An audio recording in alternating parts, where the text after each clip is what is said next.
Bonjour à tous.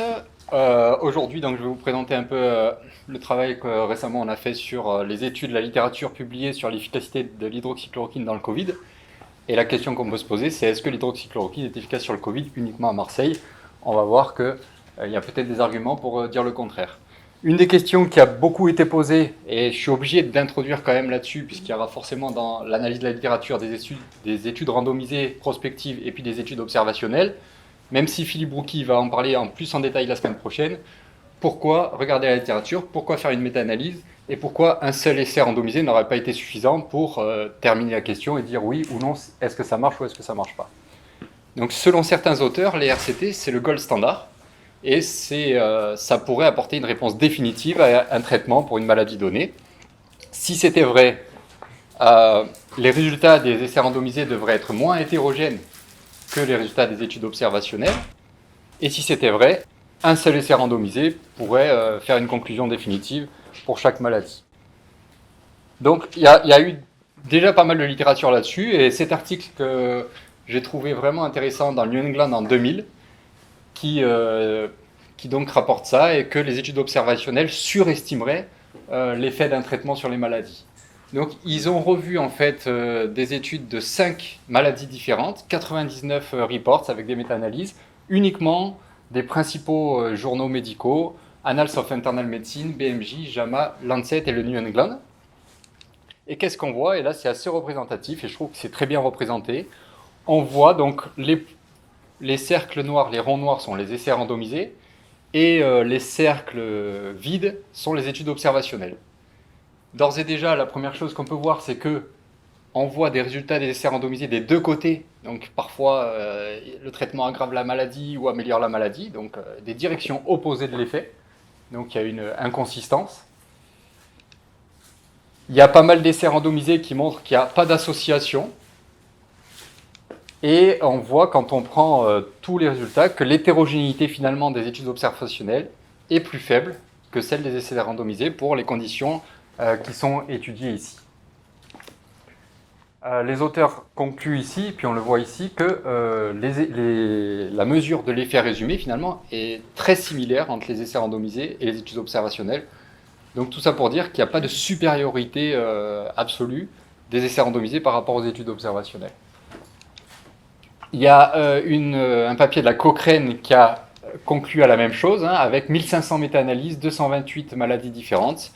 La taille de l'effet n'est pas différente entre les essais randomisés et les études observationnelles. Donc, pour juger la validité d'une étude, c'est pas si simple, et c'est comme l'auteur a rapporté dans cette étude, c'est pas tellement le design de l'étude, c'est pas la qualité méthodologique, il y a peut-être d'autres choses qui impactent.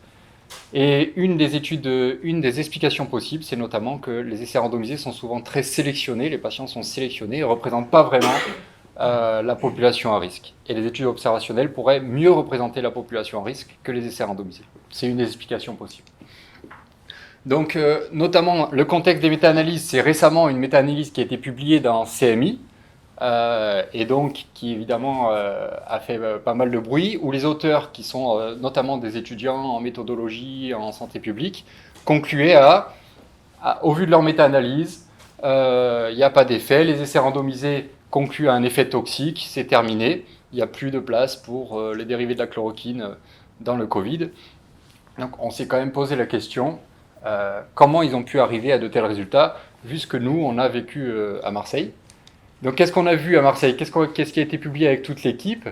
Déjà, notre étude, il l'avait exclu, parce que un risque de biais élevé. Alors pourquoi un risque de biais élevé? Est-ce que c'est parce qu'elle venait de Marseille ou pas?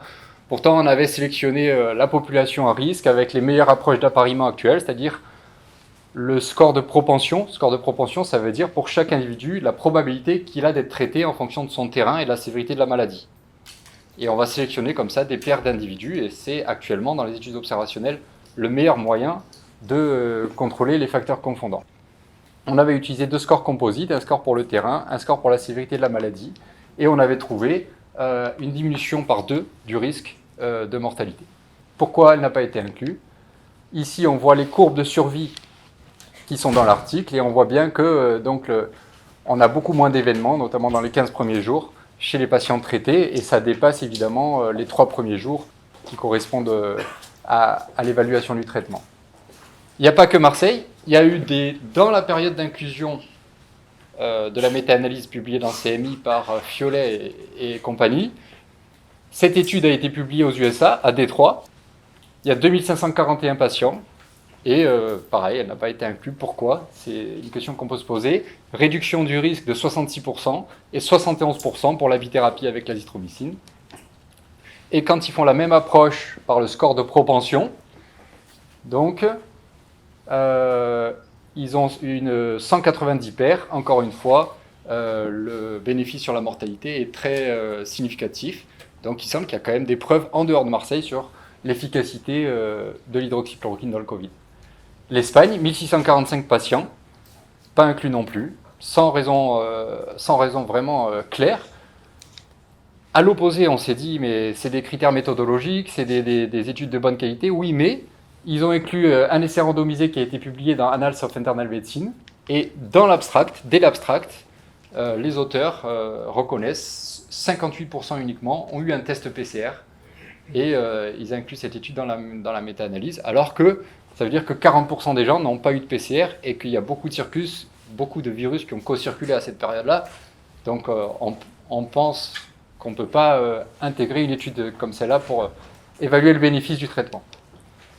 Alors l'essai Recovery aussi, il a été inclus dans leur méta-analyse. C'est 2400 mg d'hydroxychloroquine pendant les 24 premières heures. Et quand on regarde le Vidal c'est à plus de 25 mg par kilo, vous êtes en surdosage. Donc si on fait le rapport 2400 mg sur 25 mg par kilo, ça veut dire que toutes les personnes qui font moins de 96 kg ont été mis en surdosage dans cet essai randomisé. Donc pareil, pour nous, c'est compliqué de mettre un essai comme ça dans l'évaluation de l'efficacité.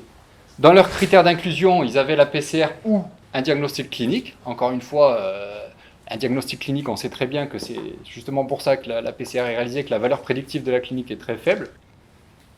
Donc bref, tous ces éléments en fait nous ont permis de faire une actualisation de la méta-analyse qu'on avait commencé à faire en mai, et on rajoute au fur et à mesure toutes les études qui sont publiées.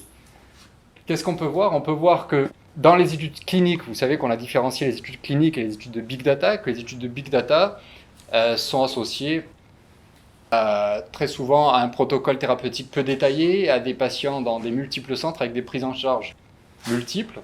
Et quand il y a beaucoup de différences dans les conditions expérimentales, on peut arriver à soit ne pas trouver d'effet, soit trouver l'effet inverse, et ça a été montré en méta-analyse, ça s'appelle le paradoxe de Simpson.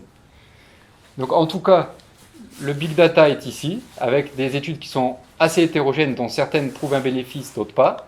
Et quand on prend les études cliniques, évidemment, elles ont un échantillon plus faible, on retrouve vraiment un effet consistant pour un bénéfice sur la mortalité, avec une diminution du risque par 2. Et quand on prend les études du big data, donc 6000 patients, les études du big data, évidemment 42 000 patients, le bénéfice est bien moindre, mais il reste significatif. Simplement pour revenir sur un concept de méta-analyse qui est l'hétérogénéité des études, on le mesure par le I carré, et donc vous pouvez voir que les études cliniques ont une hétérogénéité qui n'est pas significative ou qui est modérée, 30%, c'est-à-dire que 30% de la variation de l'effet correspond vraiment à une variation entre les études, alors que dans le big data, on est à 80%, donc il y a 80% d'hétérogénéité, c'est très difficile de pouvoir conclure quoi que ce soit. Voilà, tout ça, c'est des diapositives qu'on met en ligne en fait en permanence, qu'on actualise en permanence, et on explique aussi pourquoi on n'a pas inclus certaines études, donc c'est fondamental.